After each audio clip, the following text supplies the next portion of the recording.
the inbound secret. My name is Bryce, and I'm your host for The Inbound Secret, where we're talking with top performers and health experts and sales badasses alike about their strategies to optimize their well-being and performance. Once again, this is The Inbound Secret, and let's get rocking and rolling. This is the inbound. This is the inbound. This is the inbound. The inbound. This is the inbound secret.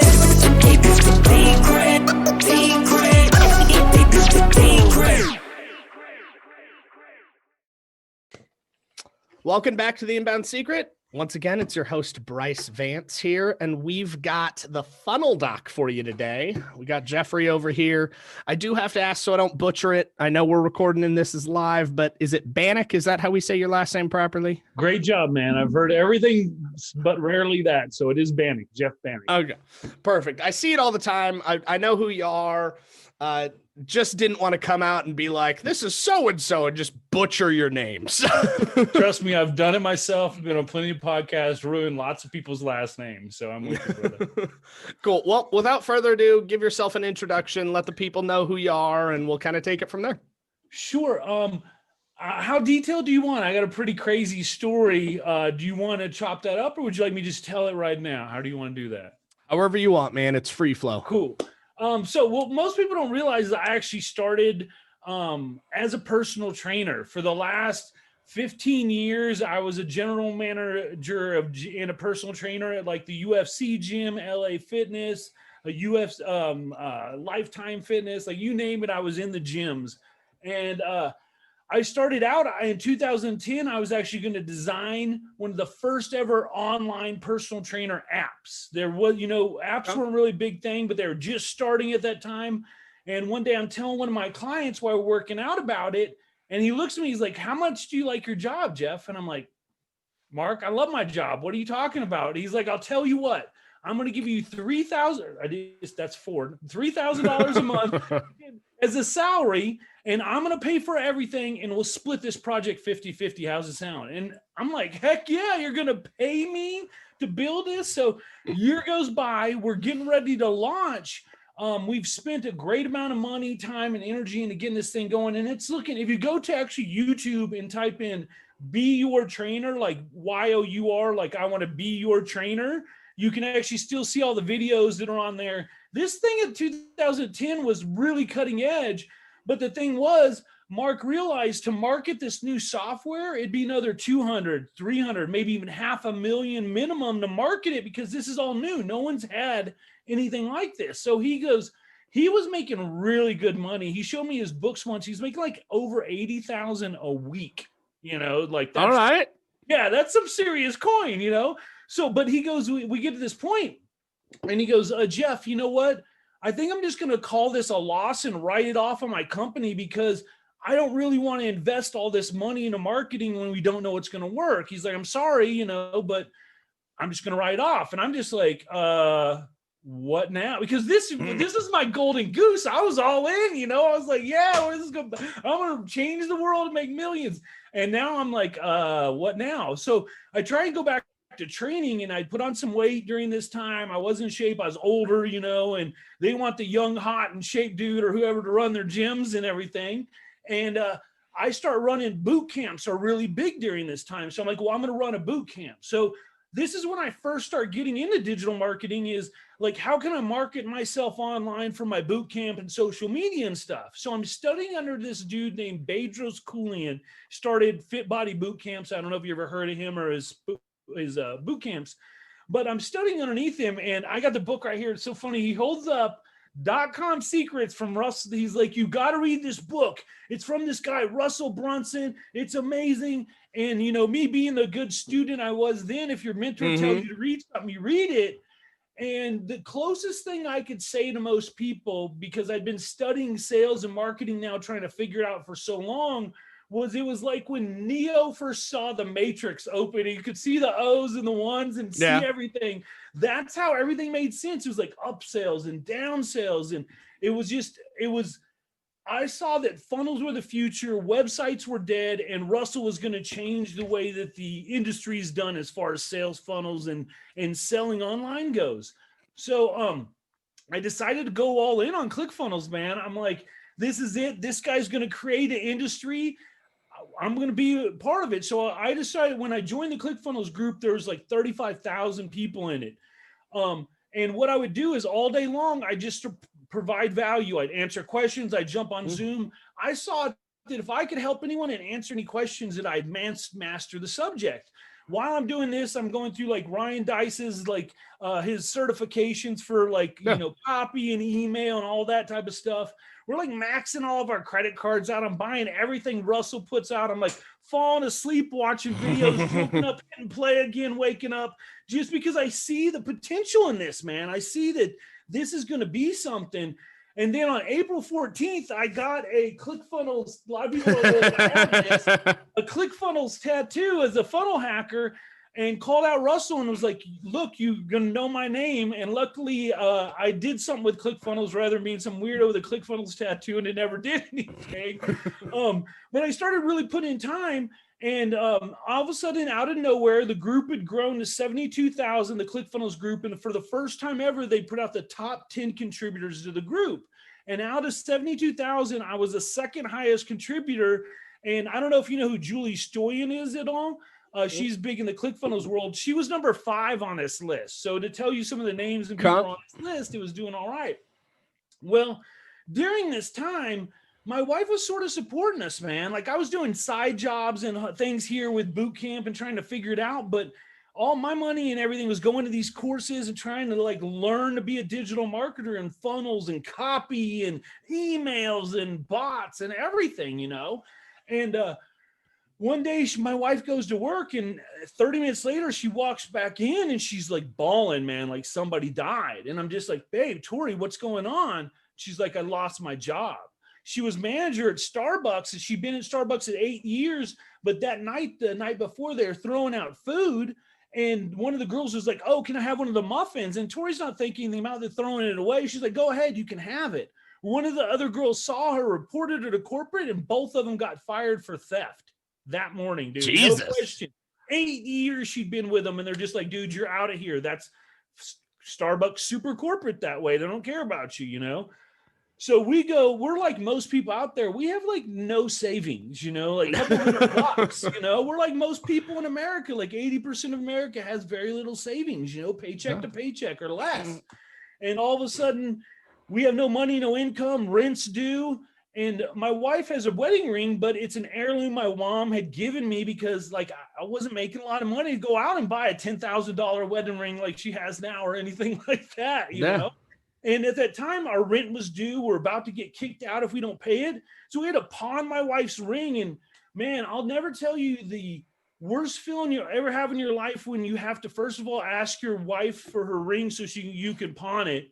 And then second of all, when you get there and the guy tells you it's not even enough to pay your rent, man. It was Damn.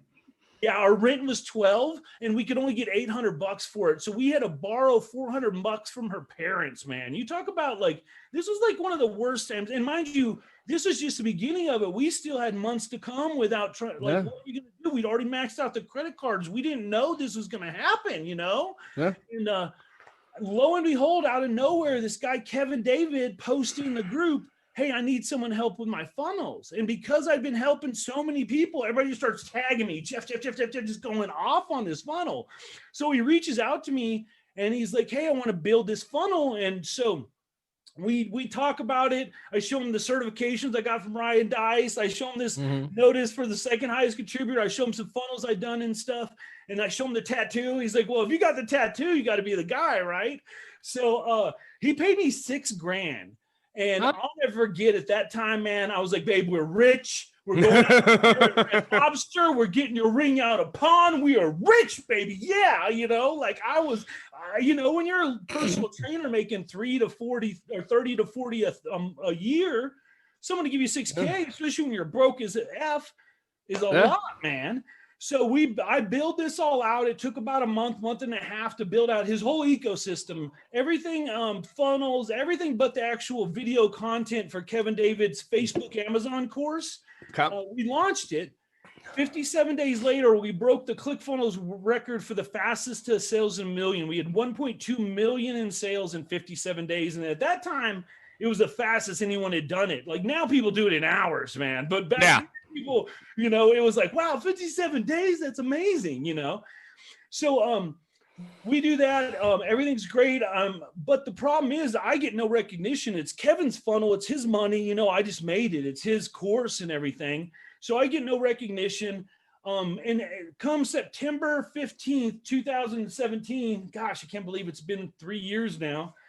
They did this squirrel and viral launch where ClickFunnels went and wanted to get the Harmon brothers, and they like the gold digger and the squirrel. Yeah. And they decided they wanted to bring in top 200 influencers from all over to Boise at Boise State with a Smurf turf. And they were going to set the Guinness Book World Record for the largest ever human bubble soccer game. Well, because Kevin had this record, they're like, Kevin, we want you to come. And Kevin, being the amazing dude he is, man, I love this guy so much. He's like, I'm not going to go unless Jeff can go. And they're like, sure, he's got a ClickFunnels tattoo. What? Who cares? Yeah, he can go. They don't care. So I go and I'm meeting all these high-level influencers, all these people, and I'll never forget, they hired Gary Vee to come in and give a speech. And mind you, this is the first conference I've ever been to in my life. And I'm like 10 feet away, Gary Vee, I'm taking pictures. I'm like, this is normal, right? This is cool, right? So Gary's there, and I'll never forget, as Gary's giving his presentation, I look across the room and I see this guy, Akbar Sheikh. I don't know if you know Akbar at all. But he's a good friend of mine. Yeah. Yeah, he's a great friend of mine too. He's an amazing dude. Love him to death. At that time, I was following them and I was like, dude, it's Akbar. I want to go talk to him. I've been wanting to see for a mentor or a guide or something because I was just loving everything about Akbar. And I'll never forget looking across the room and seeing him. And then I scanned to his left, and sitting to his left is Bedros Keuilian, the guy who introduced .com secrets. It was like everything had just gone in this giant full circle, man. It was like the weirdest feeling of just it was unreal, man. Yeah. It really was. Akbar's a good friend of mine. He's still to this day one of my coaches, but he's actually one of the biggest reasons why I stayed in the industry, why I really started hiring coaches. Akbar's, and I told him this, I interviewed him a couple weeks ago, and he didn't know this because I'd never told him, but he's actually, some of his content's actually the reason why I hired my first coach. That's awesome, man. And so he's been a dear friend for as long as I've gotten to know him and had the pleasure of it. So that it's really cool to hear somebody else bring him up in that kind of light. Cause he really is. He's just a genuinely good dude. So I'll tell you a real quick Akbar story, then jump back to my story. I'll never get this. I actually hired Akbar as one of my coaches after everything starts going well, because I love the guy. And I'll never get at this point. I'm sitting there and I'm charging $150 an hour for a coaching session with me. Or no, 100 an hour. And I'm just like, compared to a trainer, I'd make 30 or $40 an hour. So I'm like almost making 3 times double at least. And I'll never get Akbar. We're sitting there and Akbar's like, really? He's like, you need to be charging more. I'm like, what are you talking about? This is more than I ever charged. He's like, Jeff, realize people with your skill level charge $500 an hour or more.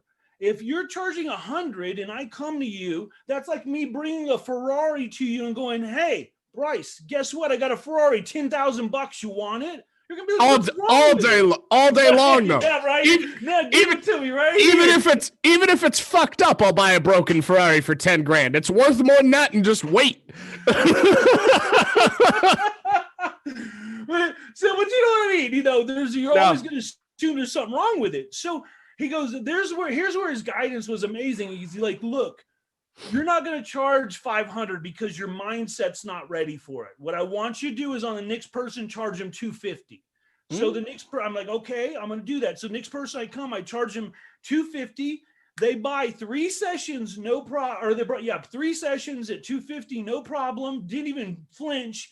And afterwards goes back in Akbar's group and puts out a post saying that the first session with me was worth more than $1,500 to $2,000 or even more in mistakes or time or anything. So the next person, I'm like, well, damn, let's talk about reaffirmation of it working. So the next person, I was like 500 and they bought 10 off me at 500. Yeah. So it was just knowing to have the guidance to give me permission to do it. you know, and that's one of the things that's so great. Go ahead. Well, and that's one of the biggest things, man. So I've been in this game for 10 years, 7 professionally, just shy of 4 for my own companies. I've got 4 companies in the digital space now. 3 of them are brand new that we're launching here this quarter, beginning of next. And I can't tell you how many times we've helped thousands of people. And one of the biggest things is it's mindset, man. It is almost all mindset. Totally. It's funny to talk about because like there's so many people that are out there that are like, I'm gonna just be real blunt and probably a little rude about this. And for anybody listening, just suck it up. You're an adult. You can deal with it. Right. We've all been programmed and basically gaslighted through society to think we're not worth something, right? Like when you're, for instance, you, before you got into this game, you're a personal trainer, right? Yep. My personal trainer costs $2,000 to $5,000 a month to use my personal trainer. The dude's built like a fucking Mack truck. If anybody can help you get there, he's like baby Arnold Schwarzenegger. Motherfucker's huge, okay? If anybody can get your body where it needs to be, it's that dude. But a personal trainer down at like LA Fitness is like $20 an hour, maybe, right? It's the same fucking service. Yeah. The only difference is one is dedicated to you only, and one's there just to collect a paycheck because they don't think they're worth more than it. True. But that dude at LA Fitness, if he put the same time and dedication into himself to build that for himself, easily could charge thousands of dollars per month for those sessions because it's a life-changing thing, right? Like you go from 300 pounds to 180 pounds and you're lean.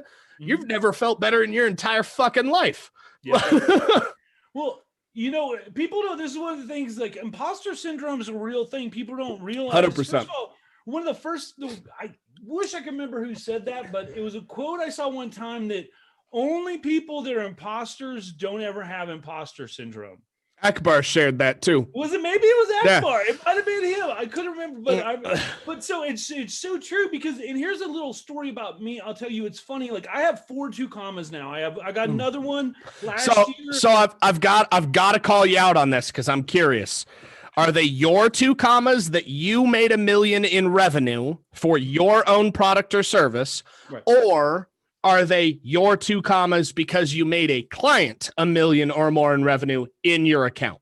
They're all clients. Part of my story that you'll hear is one of the reasons why I shut my agency down is because I was tired of doing this for clients and not doing it for myself. Well, the reason I wanted to call out on that is because there's this misconception about the 2 Comma Club Award. Okay. Right. It's a great award. It means you've done good work, whether it be for yourself or your client. I'm not talking bad about the award. But people put this award on this pedestal, right? Like right now, as it sits, if I wanted to pay the $200 to Russell per funnel, I've got like 9 on the computer in there that qualify for it. But it's shiny, it's pretty, it's cool, it's a sense of achievement, but I don't get my achievement from a plaque that says I did something that made 7 figures. Right. I get my achievement from when my client, like we just had a client, we did a Black Friday. We made him $40,000 in 4 days on less than $2,000 ad spend on his first launch. Right. That's where I get my achievement from. But there's so many people out there. And I love what ClickFunnels or Instapage or Lead Pages, all these platforms, what they've been able to cultivate. ClickFunnels has really been leading that trend for sure. Right. But so many of the people, thankfully, from what I can tell, you're not one of them. I've heard you around. I've seen your stuff. You're friends with Akbar. But there's these people, and I'm going to call you out if you're listening to this and you're one of these people. Quit fucking around and get real with it.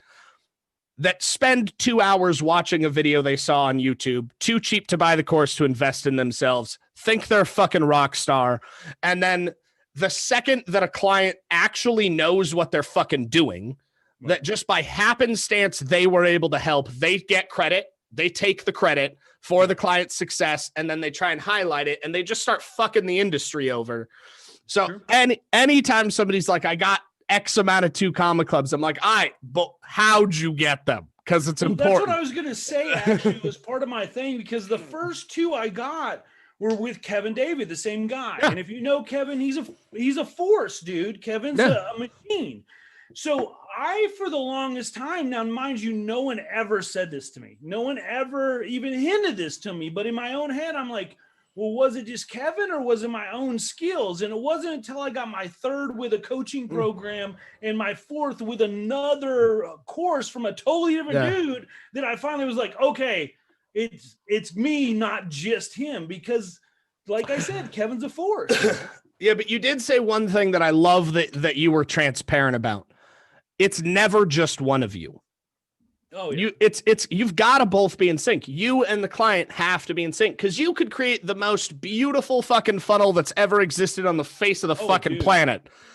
And if the client isn't in sync with it, if you aren't aligned, it doesn't matter. Well, the problem too is with funnels, because the whole ecosystem of it's still so new to so many people. The average business, if you can't hand them an ecosystem and they'll do anything with it, right. I don't know if you ever saw it, but at one point, Russell made Marcus Simonis a funnel. Yeah. And Marcus never launched it because he had no clue what to do with it. It's like giving me and you who don't know how to drive, maybe you know how to drive race cars, I don't, but giving a Formula Ferrari on a track and going, go for it, dude, try and win. You know what I mean? Like, we don't know what to do. So there's actually something funny about that. This is way off topic, but so there's this game that came out. It's, what the fuck is it called? It's a racing game that was put out that's almost a simulator. It's for PlayStation, the Xbox One, and PC.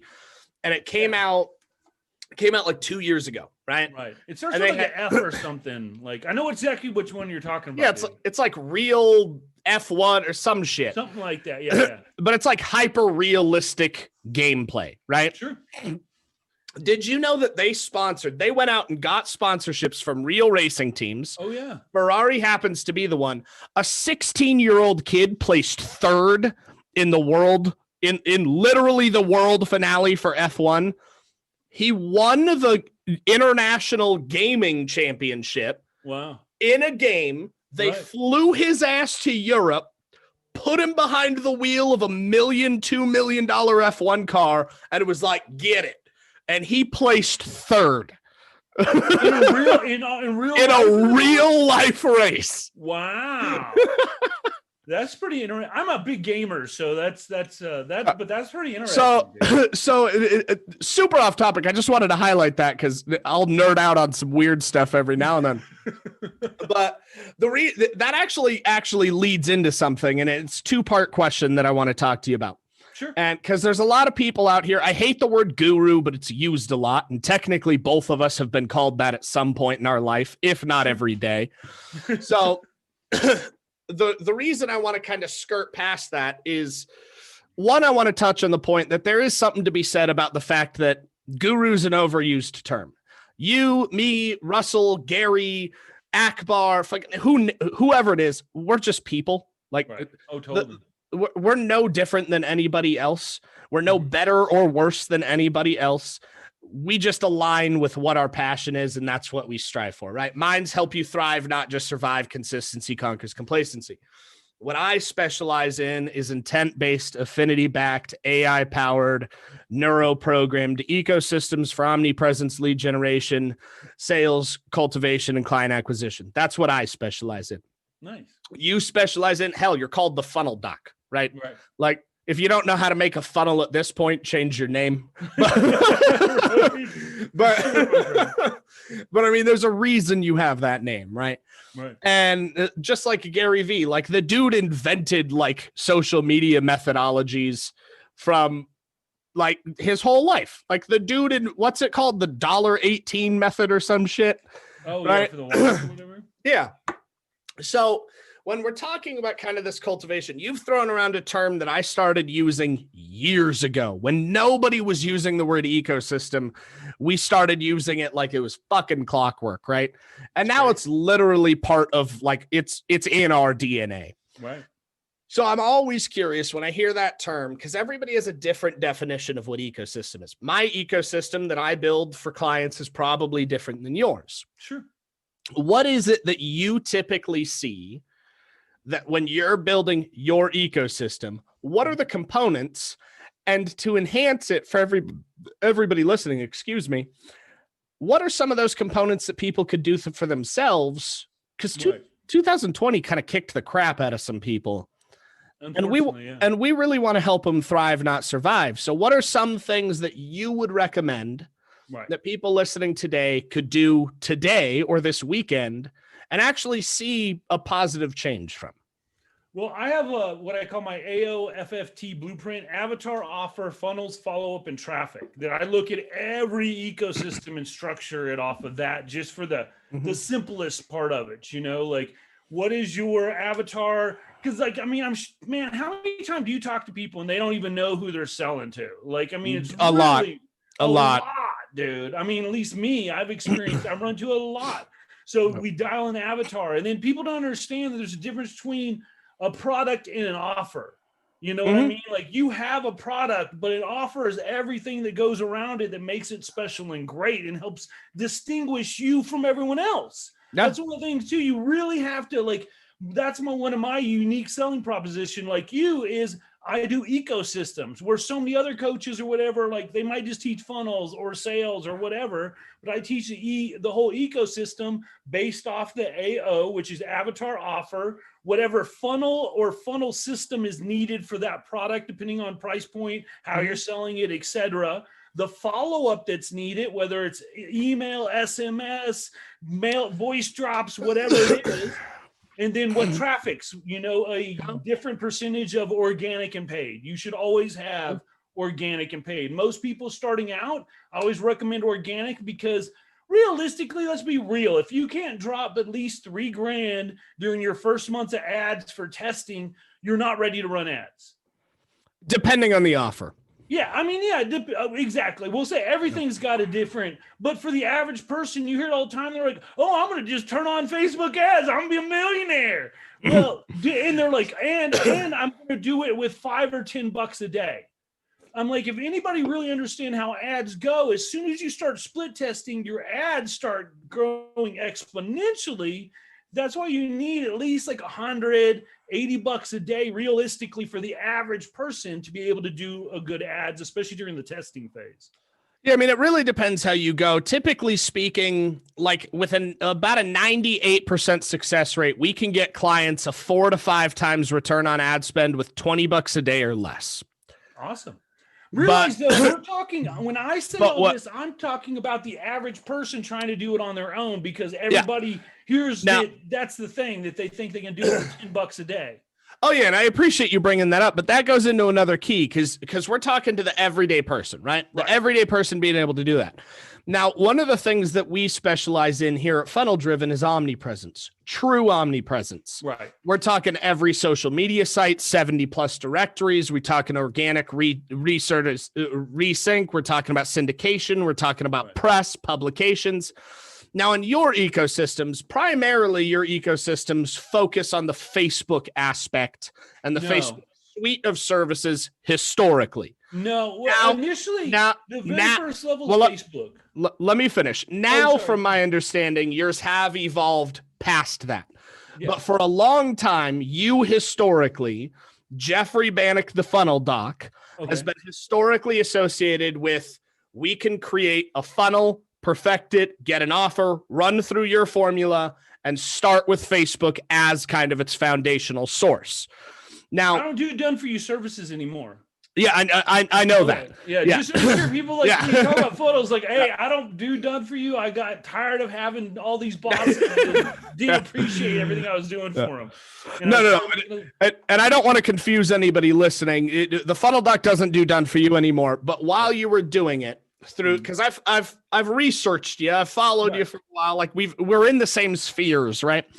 And I know for a while that was where you were always targeted. It was always initially always would be Facebook and YouTube, because Facebook being a shared based medium and YouTube being a search based medium. Yep. so from that, where have you taken it now? Now that you're not doing done for you services, you're more on the consulting, mastermind, education side. Right, exactly. Tell me about where you've taken that now. Are you still teaching the foundational Facebook and YouTube, or have you expanded and now you're teaching everything? I'm branching out more and more into everything now. Like my goal is when people get up into that 7 figures range that they start hitting the omnipresent level. You know what I mean? Like it really needs to be on every platform, from a blog to, like, I mean, you could even say like press releases, depending on how, you know what I mean? Like you want every way that you're trying to get out there. Once you start getting to the level that you can take that in. And that's why I say 7 figure and above, is because most people below a 7 figure mark couldn't handle the traffic from an omnipresent, situation per se. Yeah, I mean, there's definitely a time and place for everything, depending on how you want to structure that, for sure. I mean, I would never recommend, just me, I would never recommend that like a solopreneur spend 20 grand a month in ads, because you're going to never sleep. Right. So, Well, that's totally, man. No, I recommend it for most people. Once you do like 100K in sales or ish, maybe less, whatever, you need to start teams, ads. You need to start like getting away from all that. As a solopreneur, you've got time on your hands. But once you start getting money on your hands, you need to learn how to leverage it. Exactly. Now, one thing that I want to kind of touch on, because we've talked about like who you help, we've talked about kind of what Funnel Doc is, we've talked about kind of where you came from, right? Sure. One thing we haven't talked about, and everybody's journey is different, but for whatever reason, to the audience, the people listening to this, a lot of them just see nobody, and then they see the shining star of who people have become, right? Okay. But they don't see that journey in between and what those steps are. Sure. How fast was it for you? And you mentioned your wife's name earlier. Tori, right? Tori. Before Tori was no longer like worried and you weren't worried, where you went from your first sale, that $6,000, right, to like you had an actual business where it was sustainable. I did the first one we launched in May, and then December 14th, the same year, was the first year I told Tori that she didn't have to work anymore. We had officially launched my agency in November. Yeah. In December, we did 15 grand. The next month, it was like 23 or 24, and it almost kept doubling. And awesome. It was amazing, man. It was amazing. And we ran it up to like, I did all the funnels we generate through my agency now have done 31.4 million over the last 3 years. And we ran my agency up to just under $1 million. We did about 800K in funnel sales and agency work. But man, I was fucking unhappy as shit, dude. Like stressed all day. I had a team. I wasn't a solopreneur or anything, but still. I was gonna say, if you sold $1 million worth of funnels and it was just you didn't sleep. Ever. Well, I mean, I had like a funnel guy, I had a copy guy, an email girl. I had like at one point 8 people on my staff working for me. It wasn't huge by any means, but still, when we got up to where we had such success, our minimum funnel to get in was between 40 to 100K. It was, and when you start charging that money, people start feeling they own you because they paid that much money. And dude, it's not a lot of fun when someone pays you 40 grand, you launch the funnel for them. In the first 30 days, they do 120, they make 3x return, and their first response to you is, why the fuck isn't it $1 million? What? You just name anyone that could get 3x return on anything that wouldn't like pretty much kiss my ass. And you're mad because it wasn't a million. Like, not all of them are millions every time, especially the first time out. As you know, funnels and everything, it's usually the 4th, 5th, 6th time you iterate it that knocks it out of the park. It's very rarely that first one, the first time you do it, Yeah, I mean, optimization's the key to basically anything that's ongoing. Yes, right? Totally. And it's why, like you heard my description, it's why we're data-driven, intent-backed, affinity-built, AI-powered. Without all of that, it's just us throwing shit at a wall hoping something happens. Yeah. Right? You got to have, like, KPIs. You got to have tracking. And people that just, like, if I ask people, like, oh, what's your, like, simple stuff. What's your show rate? What's your close rate? Like people, I don't know. What do you mean you don't know? How can you track any, it's really data and stuff so important. Go ahead. So I'm really glad you brought up the data point, because that's going to be our next topic and our next gold nugget for everybody listening. Okay. So for bigger businesses, KPIs, data, tracking, analytics, that's their bread and butter. Okay. But for the mom and pop, right, the brother and sister, the family-owned business, the single dad running a shop out of his garage, the single mom running a bakery part-time while taking care of kids, they don't track anything. Right. Not because they couldn't, but because they don't teach entrepreneurship in school, right? Like, you don't even know how to get taxes done when you leave high school. You basically just get thrown into it and figure it out. I lost last year learning this thing when I was growing my agency, building out I lost like $70,000 altogether because I blew up. First of all, I was all of a sudden, Jeff's got the 2 commas and literally the first one went to do 10 million in under 18 months.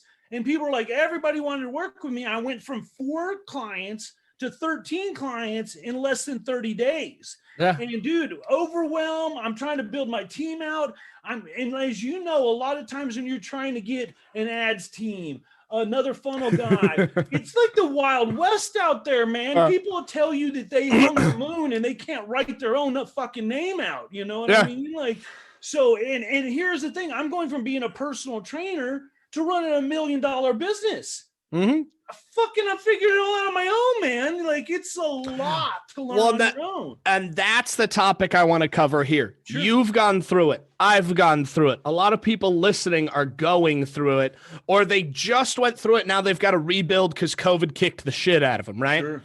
So with the economic downturn, the craziness going on, the restrictions state by state, and just trying to fumble your way through figuring shit out that nobody teaches you until you get to the stage where you hire a mentor, hire a coach, join a mastermind, do the one-on-one, get that level up process, right? Where you're getting your mindset right, you're focusing on your passion. How would you recommend people listening to start being able to take advantage of tracking without just inundating them with stuff that they can't do? We're talking like the single mom, the single dad. What can they do today to start tracking even a small amount of stuff that will give them the data to power growth? Okay. So, you really need to know where your leads and sales are coming from. I think that's one of the number one things they need to know is where their audience is and where they're coming from. Because that allows you to effectively remarket to them. I think that's one of the things people they're always looking to get new cold traffic. When there's so much warm out there already, man, if anybody even remotely knows you, go after those people trying to get or acquire new cold traffic. I think for the newbies out there, again, this is a little bit off tracking, but I think that's one of the things that people need is like when you start tracking, focus on those numbers and re-nurturing those numbers versus always trying to acquire new cold traffic. I like it to be like an 80-20 or 70-30 split for warm retargeting towards like a cold market acquirement. What's your opinion on that? It really kind of depends on the offer, the client, the situations. I mean, typically speaking, what we always try to get clients to, it may not be where they start. We may start with just pure guerrilla marketing to get some traction. But where we always try and get them to is we're looking at a 7-week evergreen system. We're talking about remarketing, retargeting, indoctrination sequences, intent-based branding campaigns, video SQL sequences.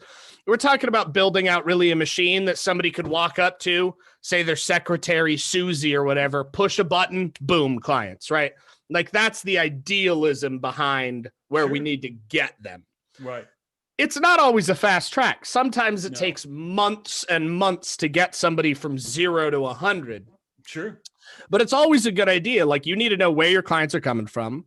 You need to know how you're converting them. Right. That's what I was going to say. The other thing is be your acquirement conversions for your leads and your sales would be some of the next things you need to track. Yeah. So I'm going to twist your arm a little bit on this one because I want your simplest answer. Okay. Say John Smith owns a bakery, does $5,000 a month right now. It's just him running it. Sure. He doesn't track anything. Right. You tell him exactly what we just went over. How would you recommend he starts tracking? Would you recommend pen and paper? Would you recommend he set up a tablet with like a questionnaire? What would you recommend he do? Some of the things you have to take in, and this is one of the things that I found in coaching is what type of person are they? Like if they're not a tech person, for me to try and force some new software on them is just going to fall on deaf ears and a waste of time, money, and energy. If they're an old school pen and paper, write it down. But even if you go to simple as like a Google Excel sheet or something simple like that, the point is keep it all together, keep it organized and easily readable and accessible so you can easily see what the stats are and compare previous to current. Perfect. Yeah. So now evolving from that, I've got to take a pause, by the way. Is that an actual like lab coat that says Funnel Doc? Lab coat, dude. That's fantastic. I used to, when I first got out of high school, I'm very patriotic. America's got a lot of problems or whatever, but I think it's one of the best countries out there. So June 6th, I graduated high school. June 9th, I was in the military. I was a medic with the Marines for 4 years. So hence the Funnel Doc, fix your funnel back. So it all just sort of, I lucked out with this too. I'll tell you what, it's like sort of the cool funnel. People even know me. They're like, I don't know who you are, but I know the Funnel Doc. So the brands work. But when I first put this on, I was scared, to be honest with you, man, because you don't know, are people going to think it's cool or are you going to be some weirdo wearing a lab coat? You know what I mean? Like, you don't know.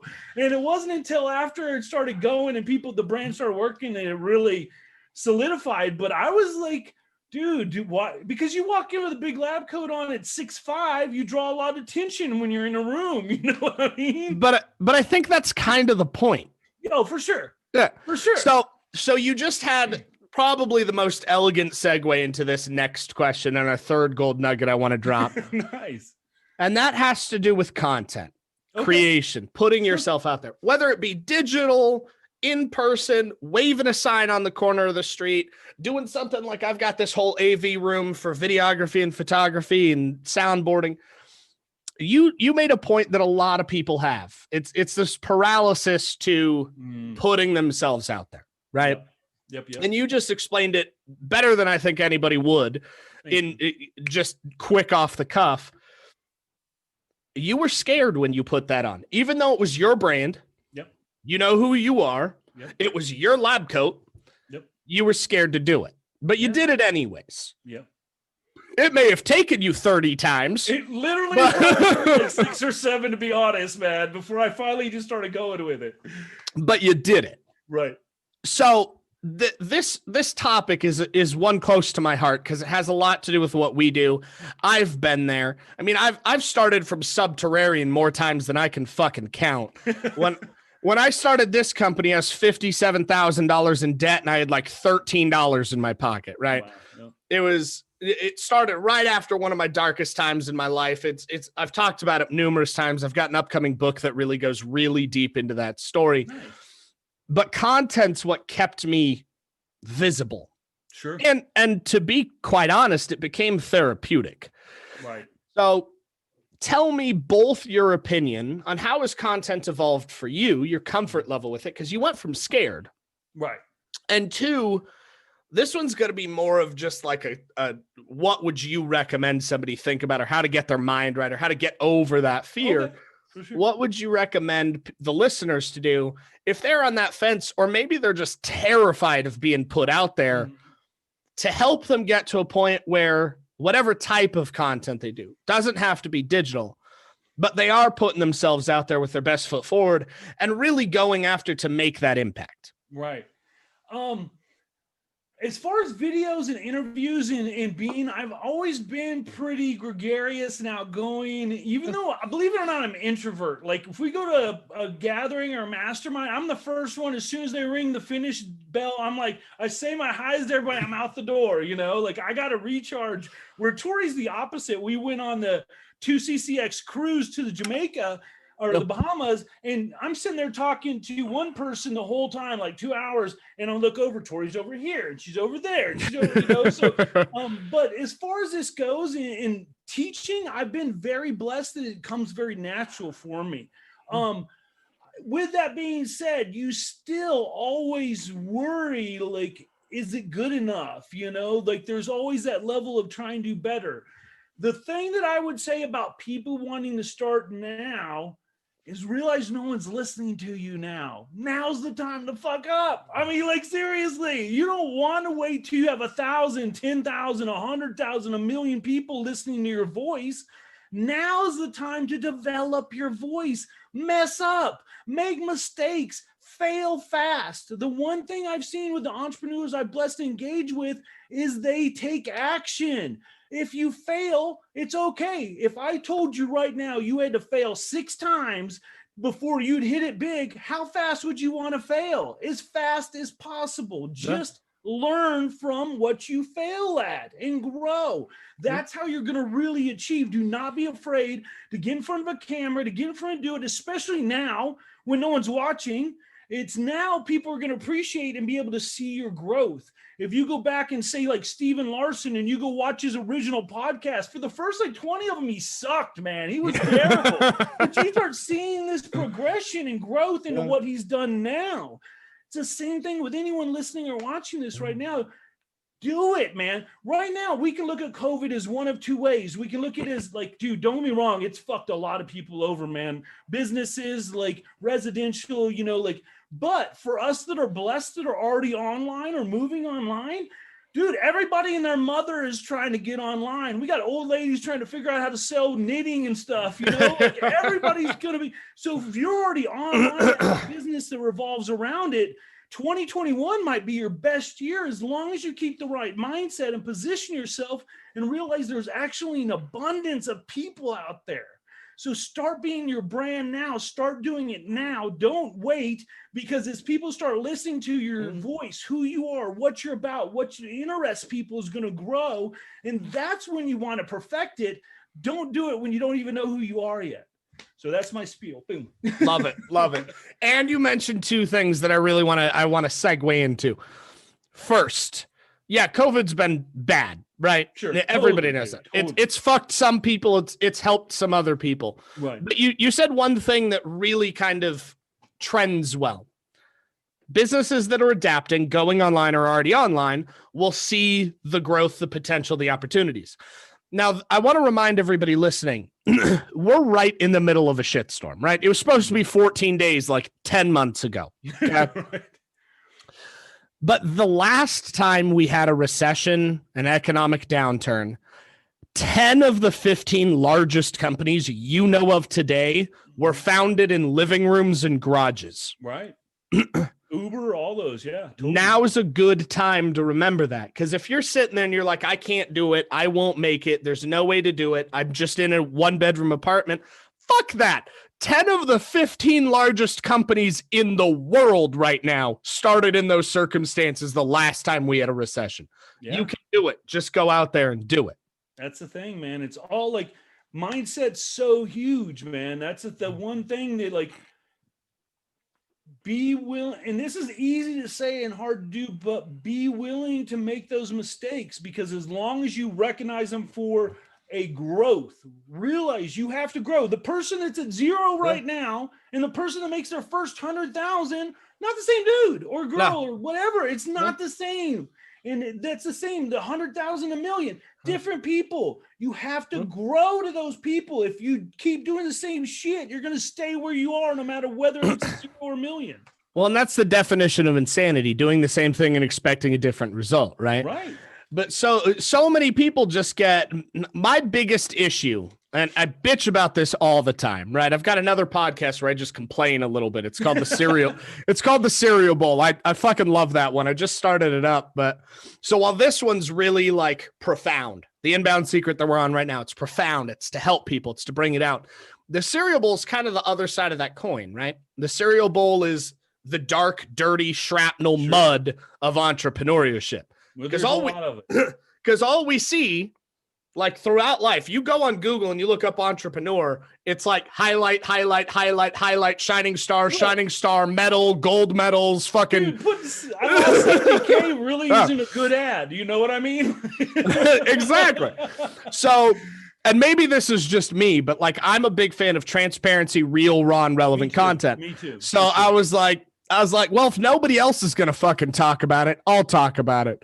Sure. And one of my first episodes on that other podcast was me at the airport bitching and moaning because they fucked up a flight and I had to stay the night in an airport on my bag because if I left, I couldn't get back in and there was nowhere for me to go. Right. So it's like 10 minutes of just talking shit. but it's like what was going on. But even through that, my mindset was right? Like I knew why I was going through it. I knew it was going to level up. I knew there was going to be an opportunity for me to help change somebody's life through that. So it's one of those things. Mindset is the biggest thing. Now, when we talk about mindset being kind of the guiding force, right? Okay. You've had to change a lot from the personal trainer to who you are today. Yeah. Right. Your wife's had to change a lot from the wife of a personal trainer to the wife of the funnel doc, right? Definitely, for sure. From going from the manager at Starbucks to coming home that day. That's a change in and of itself. Your clients have had to change a lot to get to where they are going through everything. Yep.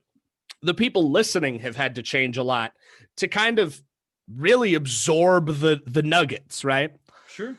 So if we're talking about what's the best way to serve somebody today, we're not talking about building something out in a month, 2 months. We're not talking about taking somebody from 0 to $1 million. We're talking about just a 1% change that somebody can do every day to get their mind right. Mm-hmm. What do you do, or what would you recommend that keeps your mind sharp that people could do? I don't have it. It's down. Oh, yeah, here it is. This is one of the things that helps not only keep me grounded, but also drives me is have you ever seen the 5-minute journal?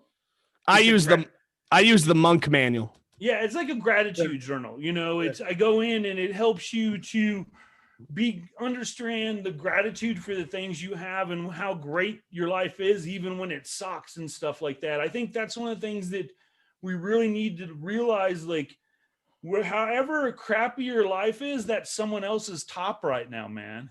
Yeah. I mean, what else needs to be said, man?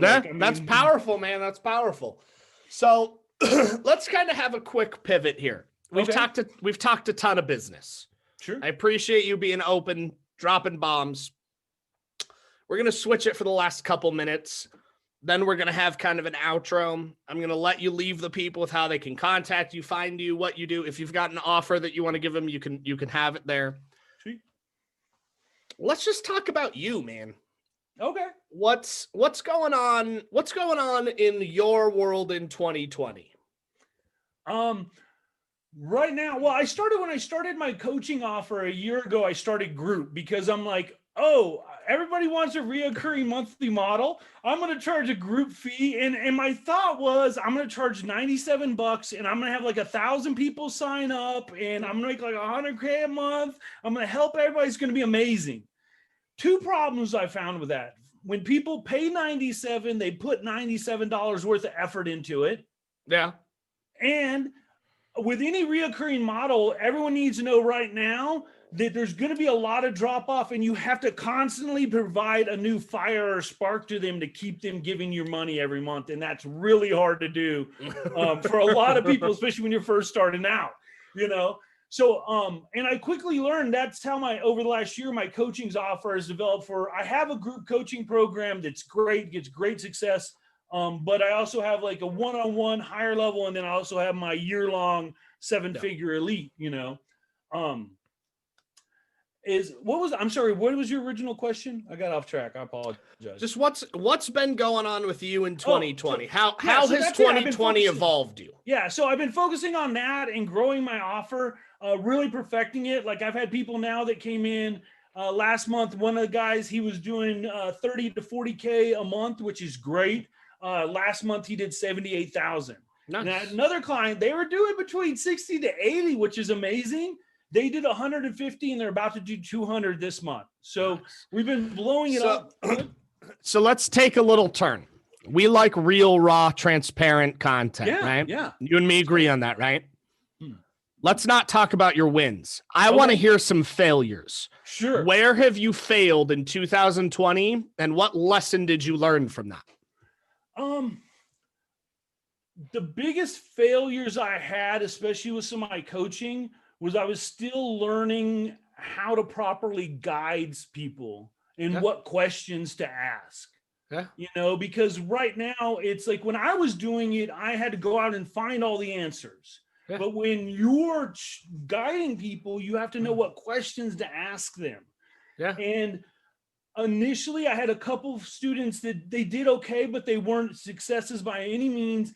And that was partly my part because I didn't give them the right guidance initially. I'm still feeling out how things need to flow and move, which I perfected that now. But that was it pretty much was still trying to figure stuff out, man. That's what people understand when you have a coaching offer. Very much it's a living, breathing thing that changes 100%.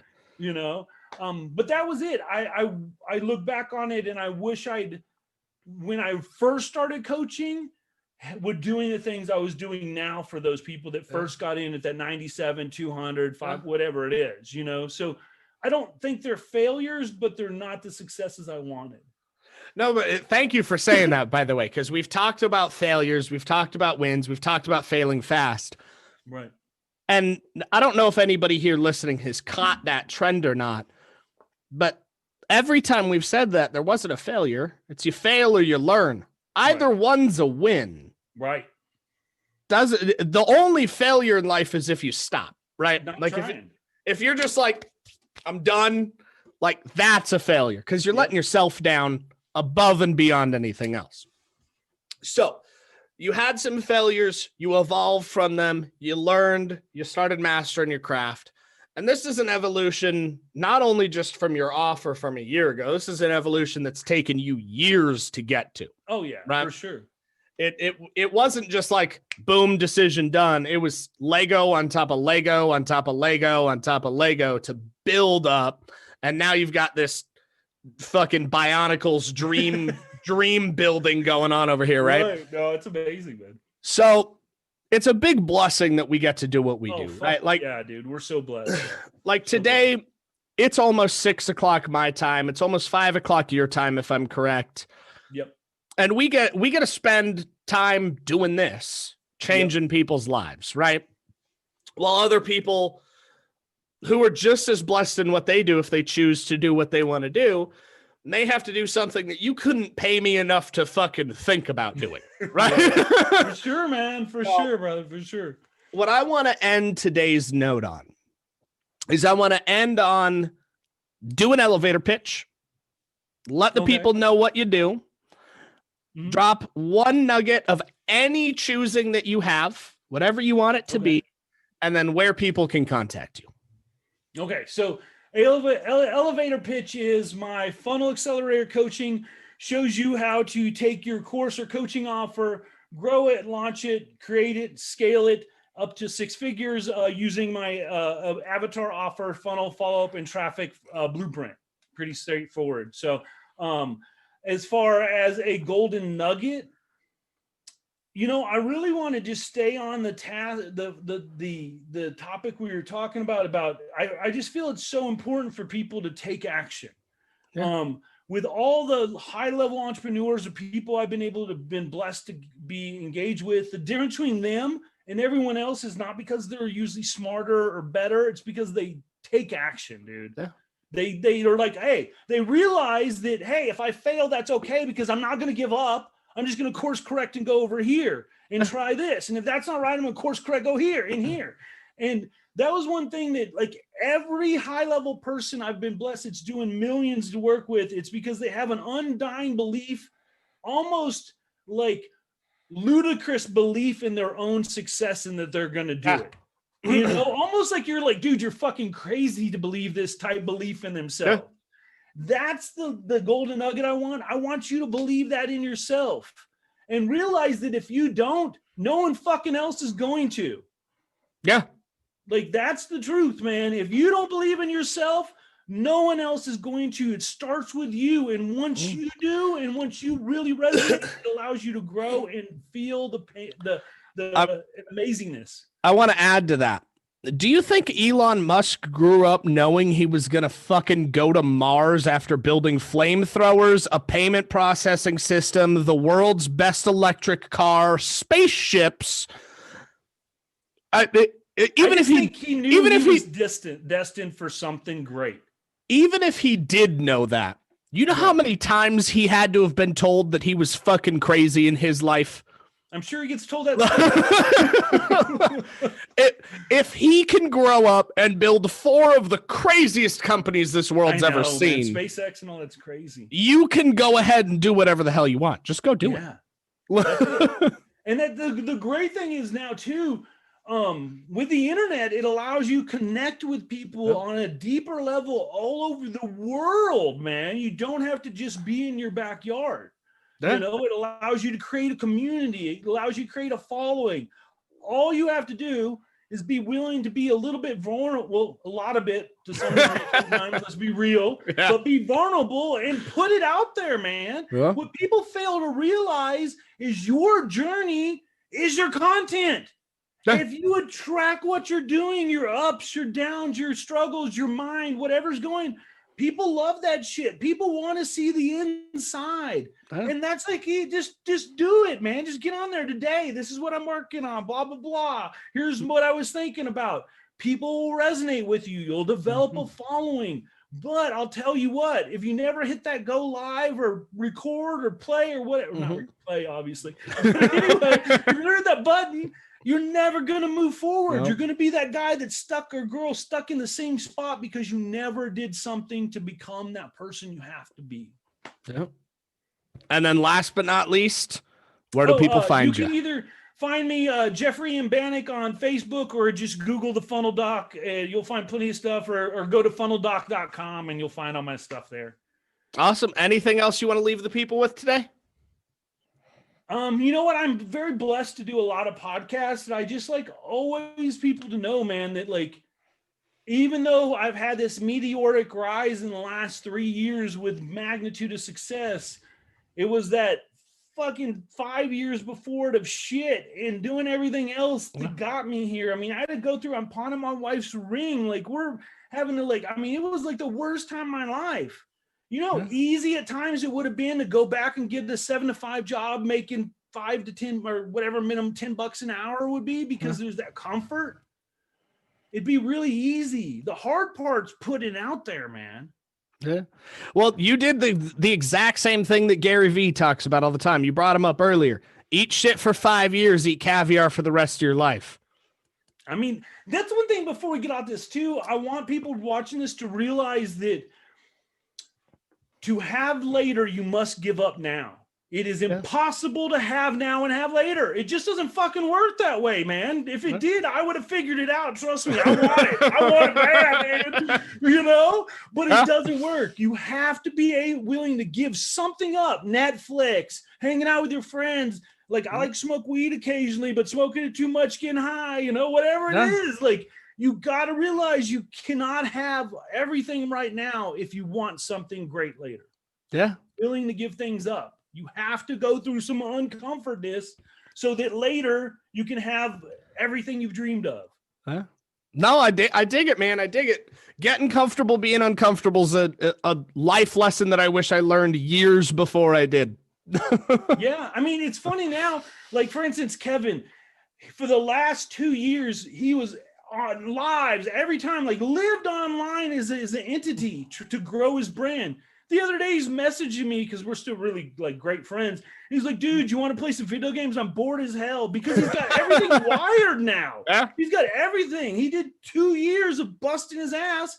And now he's calling me up wanting to play video games because, he only did like 1.3 last month. Oh, no big. But that's the thing. When you give up now, you will have later. And that, for me, that was always a hard thing too, because, I'd always been very much not like, I want instant gratification, I don't want to put it off, but in business, you can't do that. Well, and in life you can't. I mean, you can't. Yeah, in life as well. Here, let's take some advice from the good old Warren Buffett, right? Okay. If Warren Buffett tells you to buy and hold, it's probably a good idea to buy and hold. Right? But that lesson goes through with everything. Right. Hold on to assets that grow in value. Your time's the only one you're not getting back. Yeah, that's for sure, man. That is for sure. It's a sad way to end things, but true. Very true. But it's a motivational way to end things. True. Everybody listening, I want you to remember that. If you think that trading time for money is your only way to survive, think about what your time is worth. Yep. Yeah. That's your valuable asset. Time, freedom and time, freedom to do what you want, to call somebody at 2 p.m. and play video games because you got your business in sync. Right. That's your goal. That's it. Yep. That's it, man. That's it. That's it for sure. All right, Jeff, thanks for taking the time out this afternoon, man. It was a pleasure. I'm going to get going because, we both got a bunch more of those shiny plaques that we need to start earning people. So, for sure. Thank you for being on. It was a pleasure, man. Thanks for having me on. Absolutely. This is the inbound secret. My name is Bryce, and I'm your host for The Inbound Secret, where we're talking with top performers and health experts and sales badasses alike about their strategies to optimize their well-being and performance. Once again, this is The Inbound Secret, and let's get rocking and rolling. This is the inbound. This is the inbound.